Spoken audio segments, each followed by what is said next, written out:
Hey everybody, today we are going to be replacing a rear wheel seal on a truck with floating rear axles.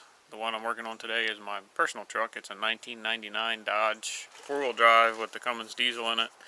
I had some issues getting the right seal, so this is my second attempt at it, but here we go.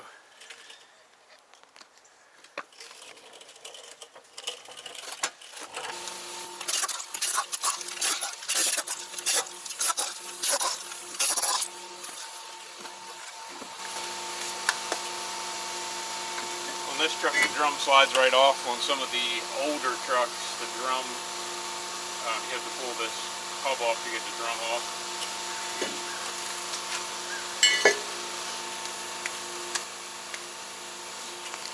You can see in here, I've already pretty much cleaned all the gear oil mess up that was in here. Generally it's a better idea to replace the brake shoes, but this one had just started leaking and I don't think it soaked in there very much. So I used Purple Power and a hose and scrubbed them off real good. I think they're in pretty good shape.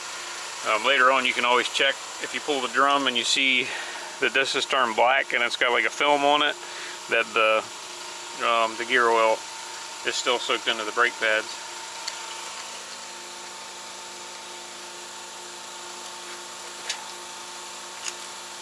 So anyway, basically what you do is you pull these bolts out, you slide out the axle, and then there's a bearing inside here that you have to take apart, and the seal is in the back end of it.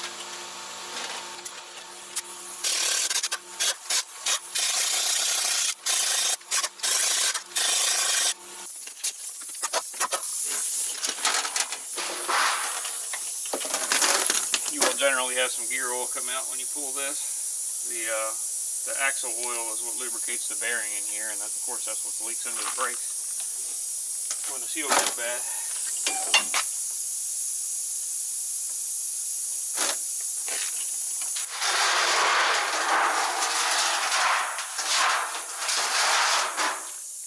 It's a little windy out today, so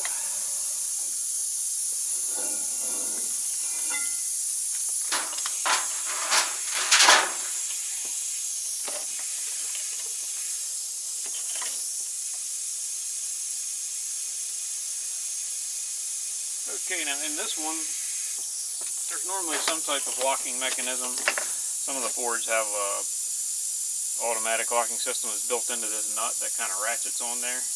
But this one has a nylon lock nut, and this one just has a little piece of metal that fits into a channel, kind of like a keyway, and it bites into that nylon, so you just have to pull it out.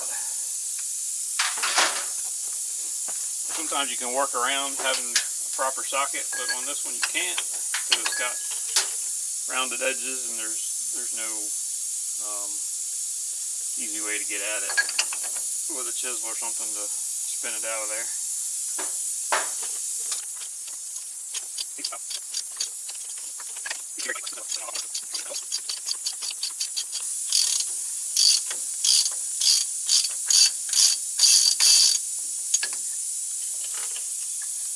Here's a nut. See, it's got nylon around there.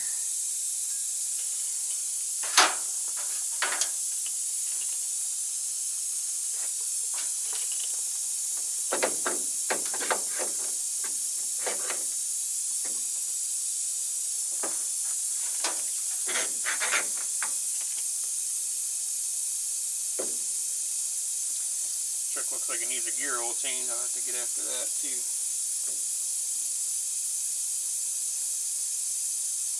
This is the truck I use to tow all my equipment, so that's basically all it's been doing for the last 75,000 miles or so.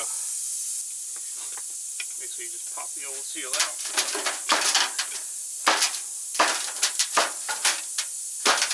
It can be a challenge.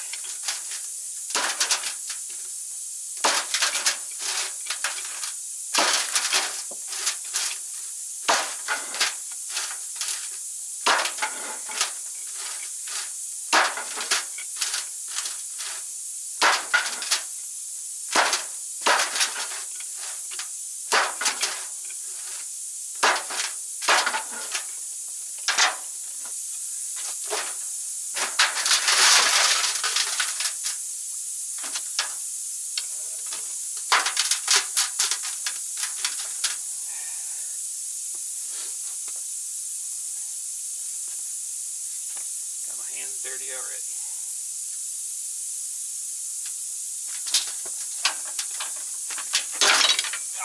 There we go.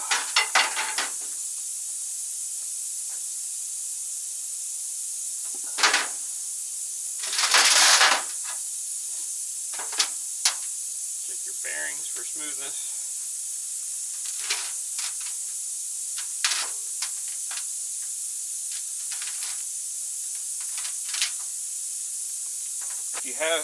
If you have trouble getting the right seal, sometimes you have to break out your calipers and actually measure things to look them up. To do that,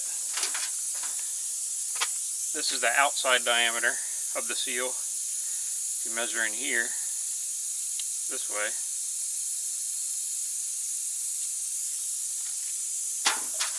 and to measure the inside diameter, you find the seal surface where the seal rides, which is right here.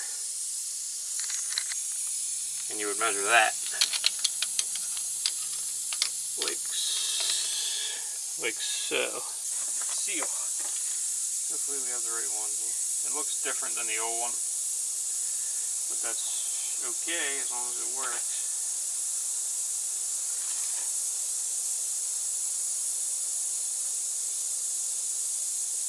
Appears good. So when you're putting a seal in, now, well, this is going to show up in the video. So you'll have a small lip and then a longer lip. The longer lip goes towards the inside. If you look in the back, the longer lip normally has a metal spring in it, and that's what holds pressure to keep it sealed. So the longer lip goes towards the oil. So in this one, the longer lip goes down towards the bearings because that's where the oil sits. I generally try to use a rubber hammer to put these in so you don't ding them up too bad. It's important to pay attention where the old seal sat in relation to this lip, so you can put the new one into the same place, and it was pretty flush.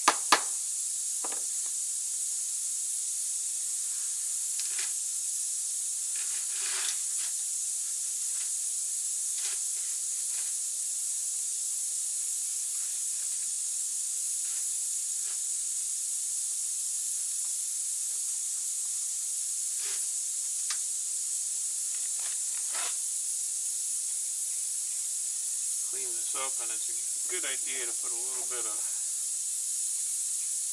lube on that and lube inside the seal with some oil.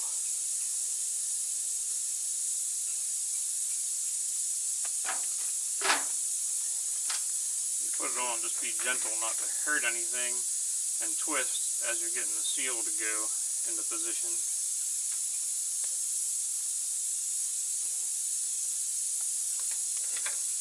Bearing back in, put your nut back on,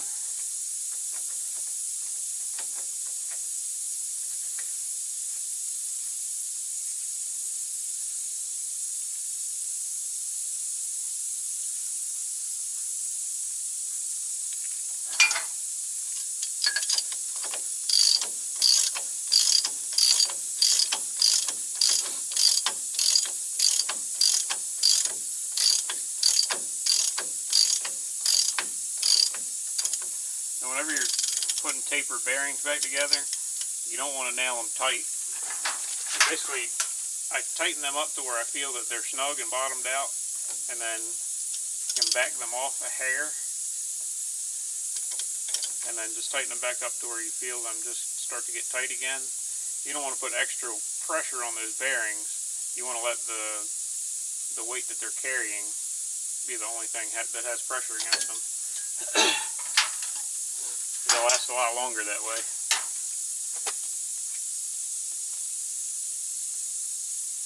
Now we put back in our little locking clip. Just goes in there and gets banged in, and that's just a little extra insurance that this nut isn't going to back off down the road. Clean off your sealing surface. Now most of these axles will have a paper gasket in them, as this one does. As long as it's not damaged, it's fine to use it over again. If it is damaged, you can either find a new one, or in a pinch, you can put a light coating of silicone or Permatex, whatever you want to call it, on this surface here. You don't need a lot because this is a flange and they're both machine surfaces that should fit pretty well together.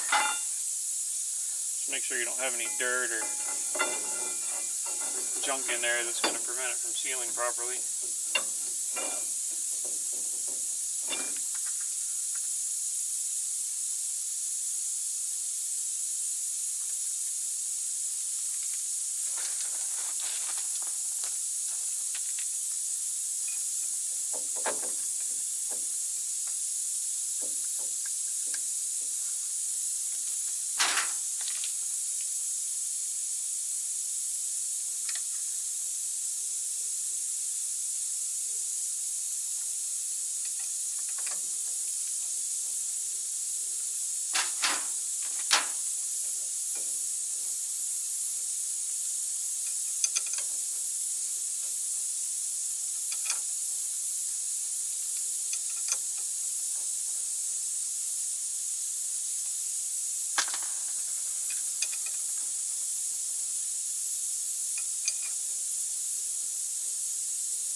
Hey, sorry about that. I just realized I missed a piece of video. The camera battery went dead and I didn't catch it. The only thing you missed was me tightening the axle flange bolts to 65 foot-pounds and putting the wheel on and running the lug nuts up with the air gun. Another thing I wanted to bring up, it's always a good idea to torque your wheels if it's your vehicle or somebody else's, just as extra insurance that all the lug nuts are tight and the wheel's not going to come off down the road. This one here gets torqued to 150 foot-pounds. The proper way to do it is just put a little bit of weight on the tire to stop it from turning without putting the entire weight of the vehicle on the tire so it doesn't affect the torque. Then just do a crisscross pattern. This one here is getting torqued to 150 foot-pounds.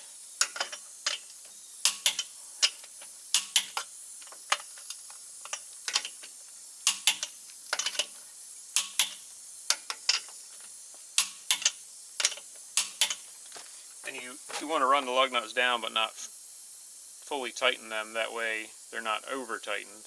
If you come and you hit them with a torque wrench and it clicks right away without them turning, you don't know how tight they are. And if you over tighten things, it can, well, for one, it can do damage to the lug nut and the wheel stud, but secondly, on some vehicles that have thinner brake rotor hubs, it can actually distort the metal and cause your brakes to warp later on. Hey, just want to thank everybody for watching. Go ahead and hit like and subscribe, and there'll be more videos coming out that will hopefully help you out in the future with tackling some projects on your own that you may not be comfortable with. Take care.